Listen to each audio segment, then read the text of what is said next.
বাৎসরিক পূজা অনুষ্ঠানে সবাই ইব্রাহিমরে ধরছে, ইব্রাহিম চল আমরা পূজা দিতে যাব। সাইয়েদনা ইব্রাহিম ফানাযারা নাযরাতান ফিন নুজুম, তাকালেন আকাশে আর বললেন ইন্নী সাকিম, আমি যেতে পারবো না, অসুস্থ। আমি কি আসলে সুস্থ ছিলেন? তো অসুস্থ বললেন কেন? কারণ অসুস্থতা দুই ধরনের, একটা শারীরিক আর একটা।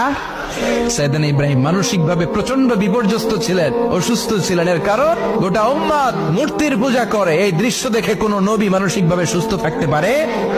উনি বললেন আমি অসুস্থ, তোমরা যাও। সবাই বলল ঠিক আছে আমরা যাই। ইব্রাহিম তুই আমাদের ঘরের মূর্তিগুলারে পাহারা দে। মূর্তি পাহারা দেওয়ার জন্য কারে পাওয়া গেছে?